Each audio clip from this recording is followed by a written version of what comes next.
ஓம் சாய்ராம்.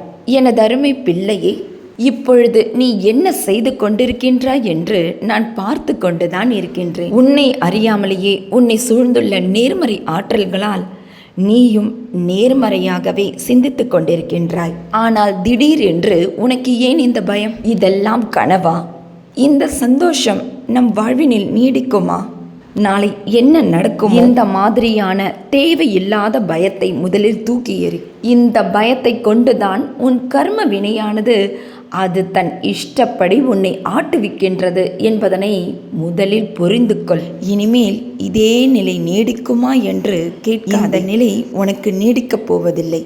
முதலில் உனக்குள் இருக்கின்றது பார், இந்த சந்தேக புத்தி. அதை முதலில் தூக்கி தூர போடு. அதுதான் உன்னுடைய மிகப்பெரிய எதிரி.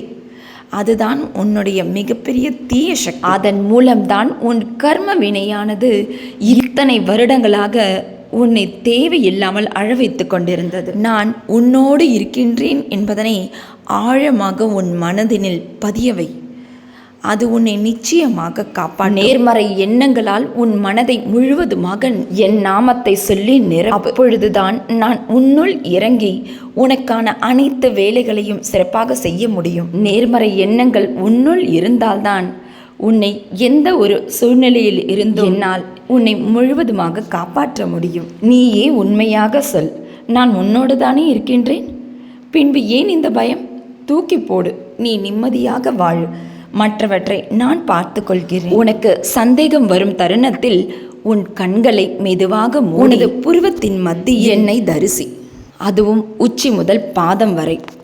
இப்படி நீ என்னை தரிசித்தால் நான் உன்னோடு இருக்கின்றேன் என்பது சத்தியம். இதெல்லாம் நமக்குத்தான் நடக்கின்றதா என்று நீயே ஆச்சரியப்படும் அளவிற்கு உனக்காக பல திட்டங்களை வகுத்துள்ளேன்.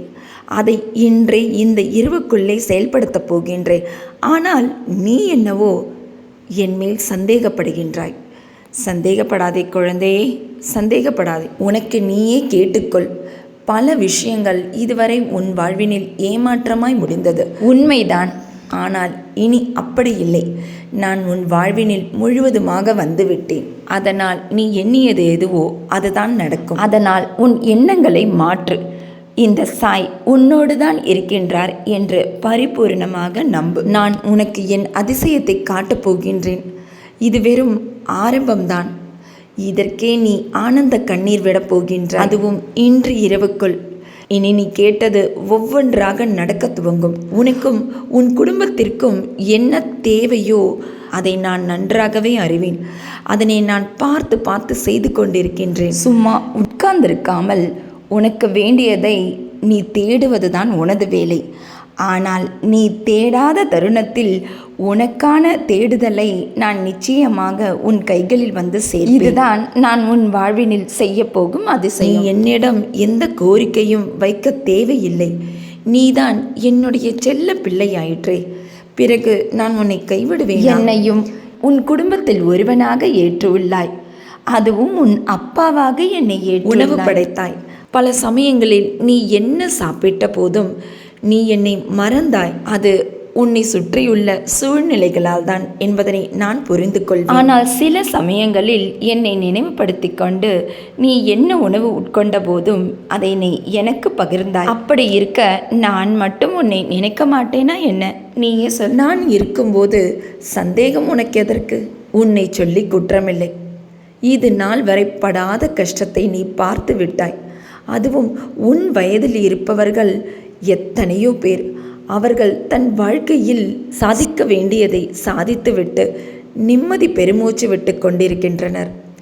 ஆனால் நீயோ உண்மையில் நீதான் மிகவும் திறமைசாலி.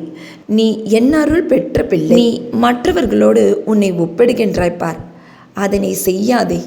அவர்களுக்கு அவர்களின் குடும்பத்தில் உள்ளவர்களின் ஆசீர்வாதம் மட்டும்தான் உள்ளது. மற்றும் எனது பார்வையானது அவர்கள் மேல் அதுதான் அவர்களை வாழ வைக்கின்றது. ஆனால் நீயோ என் அருள், என் பரிபூர்ணமான அருள் பெற்ற எனது செல்ல பிள்ளை. இங்கே எத்தனை பேருக்கு கடவுளின் ஆசீர்வாதம் பரிபூர்ணமாக கிடைத்தவர்களாக இருக்கின்றார்கள் என்பதனை உன்னால் காட்ட முடியுமா? கடவுள் அத்தனை பேர் வாழ்க்கையையும் பார்த்து கொண்டுதான் இருப்பார்.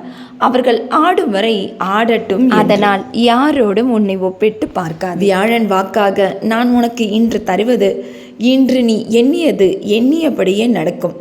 அதுவும் இந்த மாதம் முடிவதற்குள் பெரிய மகிழ்ச்சி உனக்காக காத்திருக்கின்றது. இன்றிலிருந்து தொடங்கும் நீ இஷ்டப்பட்ட காலம். இனி உன் வாழ்க்கையில் அன்பும் சிரிப்பும் மிகுதியாக இருக்கட்டும். நீயும் உன் குடும்பமும் சந்தோஷமாக வாழ்வீர்களாக. இன்றும் என்றும் என்றென்றும் உன் சாயப்பா உன்னருகினில். வாழ்க வையகம், வாழ்க வளமுடன். ஜெய் சாய்ராம்.